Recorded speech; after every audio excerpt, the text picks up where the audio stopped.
आज यस राष्ट्रिय प्रजातन्त्र पार्टी जिल्ला नगर कमिटी सहित र जिल्ला भोजपुर जिल्ला पार्टी कार्यालय उद्घाटन कार्यक्रममा सहभागी हुनुभएका पाल्नुभएका र यहाँको प्रमुख अतिथि तेज बहादुर मोक्तानज्यूलाई अतिथिको आसन ग्रहण गरिदिनु हुन हार्दिक अनुरोध गर्दछु। त्यस्तै गरी हाम्रो अध्यक्षज्यू केशर बहादुर श्रेष्ठज्यूलाई पनि अतिथिको आसन गरिदिनु हुन आजको सभापतिको आसन ग्रहण गरिदिनु हुन हार्दिक अनुरोध गर्दछु। त्यस्तै गरी अब भूपू सैनिक संगठन प्रमुख ज्यूलाई पनि अतिथिको आसन ग्रहण गरिदिनु हुन अनुरोध गर्दछु।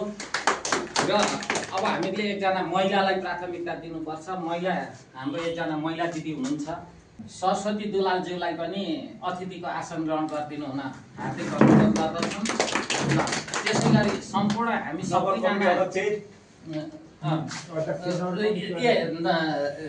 यस कार्यक्रममा नगर सभापतिज्यू श्री टेकबहादुर भण्डारीज्यूलाई पनि अतिथिको आसन ग्रहण गरिदिनु हुन हार्दिक अनुरोध गर्दछौँ। नगर सभापति चाहिँ यता आउनुहोस् त। नगर सभापति महिला चाहिँ यहाँ आउनुहोस् त।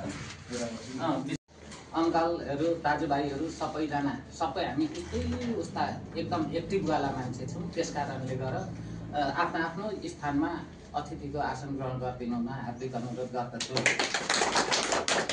त्यस्तै गरी अब आज हामीले अरू केही पनि नगरिकन सदस्यता सक्रिय सदस्यतालाई कसरी अगाडि बढाउने र यो राष्ट्रिय प्रजातन्त्र पार्टी जिल्ला पार्टी कार्यालय चाहिँ उद्घाटन गर्नलाई हामीले प्रमुख संरक्षकज्यू संयोजकज्यू तेजबहादुर मोक्तान र अध्यक्ष आजको सभापति यस कार्यक्रमका सभापति केशर बहादुर ज्यू लगायत सम्पूर्ण मिलेर चाहिँ यो राष्ट्रिय प्रजातन्त्र पार्टीको चाहिँ ब्यानर पढेर उद्घाटन गरिदिनु हुन म प्रमुख संरक्षक ज्यू र यस कार्यक्रमको सभापति ज्यूलाई हार्दिक अनुरोध गर्दछु। राष्ट्रिय प्रजातन्त्र पार्टी जिल्ला पार्टी कार्यालय।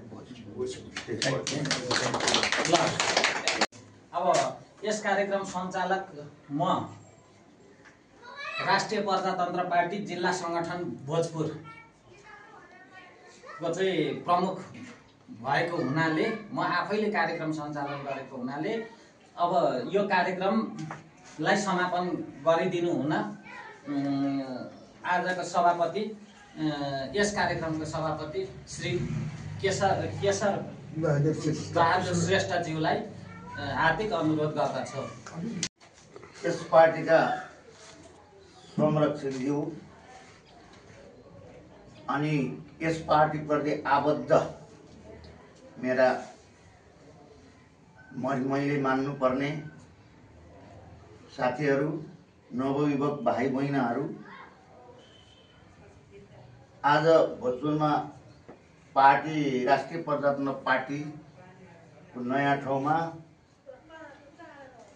जिल्ला पार्टी कार्यालयको उद्घाटन समारोह भएको छ र समय परिस्थिति र पार्टीमा युवकहरूको विशेष गरिकन आवाज उठिरहेको अवस्थामा हामीले पनि यस पार्टीलाई उद्घाटन गरी सक्रिय सदस्यहरू बनाउने प्रयास गरेको छौँ। यो ज्यादै खुसीको कुरा छ। अरूभन्दा पनि म यस पार्टीप्रति आबद्ध युवक भाइहरूलाई धन्यवाद दिँदै आजको यस समारोह समाप्त भयो।